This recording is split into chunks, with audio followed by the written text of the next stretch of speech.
बहुत सारे लोगों को यह सोच रहती है कि व्यक्ति जब मर जाता है, मृत्यु हो जाता है,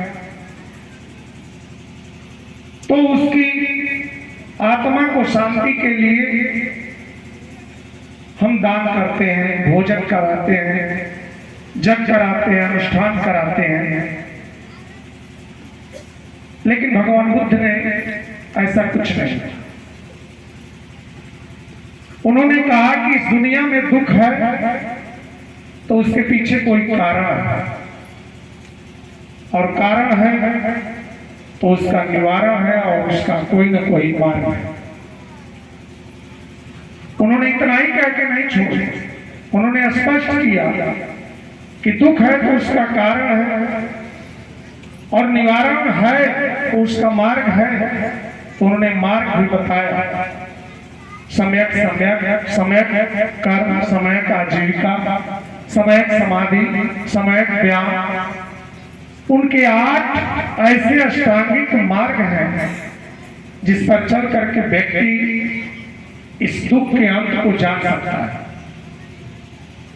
इसीलिए भगवान बुद्ध को मार्गदाता कहा जाता है, न कि मुक्तिदाता कहा जाता है। बाकी जगहों पर आप अनुभव कर सकते हैं, बहुत से लोग इस बात को कहते हैं कि आपको मुक्ति मिल जाएगी,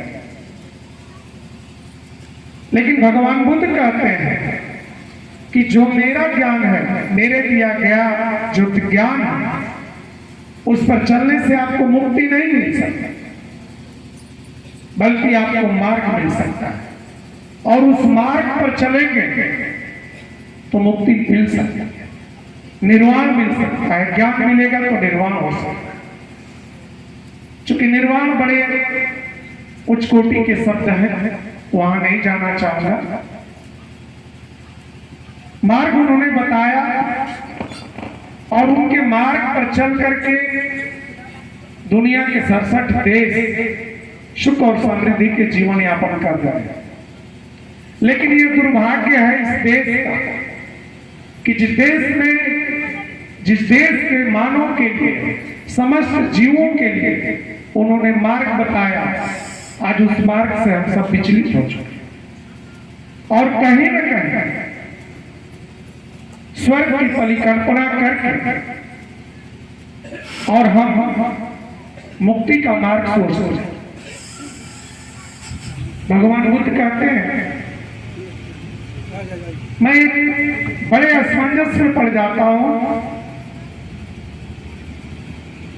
अब तक कोई भी ऐसा व्यक्ति नहीं मिला जो भगवान बुद्ध के धर्म को छोड़ करके किसी भी धर्म को मानते हो। मरने के तुरंत बाद उनके पिता स्वर्गवास, उनकी माता स्वर्गवास, यह परिकल्पना कर लो, या यूं कह लिया जाए कि पहले ही वो डिक्लेयर कर लेते हैं कि हमारे माता पिता स्वर्गवास को चले गए। ऐसा कोई भी व्यक्ति नहीं मिला कि वो अभी जिस व्यक्ति को आमंत्रण देता है वो पहले ही डिक्लेयर कर देता है कि मेरे पिता का स्वर्गवास हो गया। और स्वर्गवास की परिभाषा वही होती है कि स्वर्ग में उसका वास हो गया। जब स्वर्ग में वास हो गया तो फिर हम उन्हें स्वर्ग की परिकल्पना करके पुनः उस कर्म कांड में क्यों कर सकते हैं? जबकि भगवान बुद्ध कहते हैं कि जो व्यक्ति जन्म लिया है उसे मरना है, चाहे वो पौधा हो, चाहे वो जीव हो, जंतु हो, कोई भी चीज। बड़े यहाँ विद्वान जन बैठे हैं, विज्ञान से लेकर के गणित तक के सभी जानकार लोग बैठे हैं। भगवान बुद्ध के धर्म को अच्छे ढंग से अगर समझा जाए तो कहीं ऐसा कुछ नहीं है कि जो स्वर्ग की परिकल्पना कर सकता है। एक तरफ वहां कहा जाता है कि स्वर्ग जाने के बाद पुनः वर्ष में एक बार हमारे पूर्वज, हमारे पुरखे पुनः मृत्युलोक में आते हैं। वो समय आ रहा है। फिर आप परिकल्पना करिए कि वही रामचरितमानस में लिखा भी है कि जो जो गए आज तक बहुरी नहीं आए। दोनों में कहीं ना कहीं सस्पेंस पैदा होता है, कंफ्यूजन पैदा होता है कि एक तरफ जो लोग वहां गए वो लौट करके नहीं आए, तो फिर और पूर्वज प्रत्येक वर्ष कैसे आते। दूसरी चीज एक परिकल्पना आपके मस्तिष्क में डाल दी गई कि व्यक्ति जब मरता है तो मरने के बाद उसका पुनर्जन्म होता है, और उस पुनर्जन्म की परिकल्पना लेकर जो कर्मकांड किए जाते हैं उसके आखिरी दिन कहीं एक घर में राखी चाल दी जाती है, उसको किसी पात्र से ढक दिया जाता है, और सुबह हमारी माताएं, बहनें या परिवार के सदस्य उसे पलट करके देखते हैं तो एक परिकल्पना करते हैं। उस राखी पर जो चीज का चिन्ह दिखाई देता है उस परिकल्पना में चले जाते हैं कि हमारे पिता, हमारी माता ने इस चीज का जन्म ले लिया। अब जरा कल्पना करके देख लीजिए, कभी भी उस पर किसी भी व्यक्ति के उस राखी पर बड़े जीवों का पैर का चिन्ह नहीं मिला होगा। न हाथी का मिला होगा, न शेर का मिला होगा, न किसी अन्य जानवर का मिला होगा, न तो इंसान का मिला होगा। तो जब किसी का परिवार में उस राखी पर कोई बड़ा जीव का पदचिन्ह नहीं मिलता है तो ये बड़े जीव कैसे पैदा होते हैं, इनका पूरा जन्म कैसे होता है। जब भी उस राखी पर देखा गया, जितनी भी हमारी माताएं, बहनें, परिवार के लोगों के अंदर इस तरह के आप परिकल्पना करते, उसको यथार्थ पर देखिए।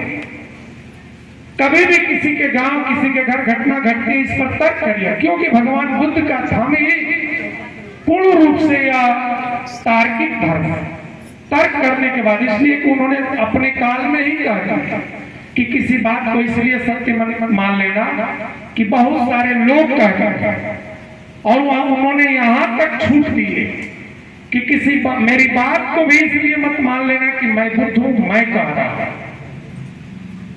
अगर आपके विवेक की कसौटी पर खरा उतरता है तो मानिएगा, वरना मानने की उसे जरूरत नहीं है। इतनी छूट किसी भी धार्मिक आंदोलनकर्ता ने नहीं दिया। आप तर्क कर लीजिए।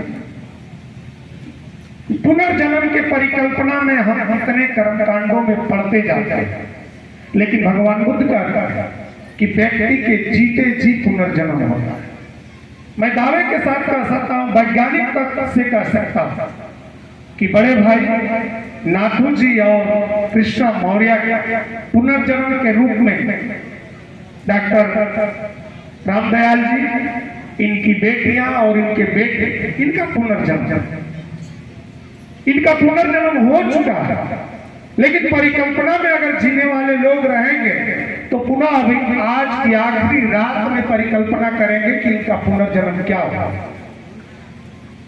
भगवान बुद्ध ने यही कहा कि हर व्यक्ति का, हर जीव का, हर पादप का जीते जी पुनर्जन्म हो जाता है। धान का बीज है, आज आप धान लगा रहे हैं, इससे पहले उस धान से उसका पुनर्जन्म हुआ था, वो बीज का निर्माण किया, तब जाकर के आज पुनः धान हुआ। ऐसा नहीं है कि धान मर जाएगा उसको खत्म कर देंगे, धान से चावल बना करके उसका पुनर्जन्म नहीं कर सकते। तो जीते जी पुनर्जन्म होता है, ऐसा भगवान बुद्ध कहते हैं, और यही विज्ञान भी कहता है। तो दुनिया में हर चीज का उन्होंने निवारण किया कि दुख है, आज दुख है। दुख किस बात का है? उसका कारण है कि हम लोगों के बीच में कृष्णा मौर्य जी नहीं है, लेकिन इस दुख का एक मार्ग भी, वही मार्ग आज बताया जा रहा है, उसी मार्ग के लिए कि ये दुनिया के लिए शाश्वत सत्य है। ये सत्य है कि आज बड़े भाई नाथू जी की पत्नी नहीं रही, कल और किसी का भाई नहीं रहेगा, किसी का बेटा नहीं रहेगा, किसी का पति नहीं रहेगा। यही दुनिया का शाश्वत सत्य था। भगवान बुद्ध के काल में एक घटना से बताने का मैं प्रयास कर रहा हूं। एक बार भगवान बुद्ध जेठ वन में बैठे हुए थे। एक कृष्णा गौतमी नाम का ब्राह्मणी कन्या, जिसका एकमात्र इकलौता पुत्र था, अल्प आयु में उसकी मृत्यु हो जाती है। आज के लिए इतना ही। जय भारत साथियों।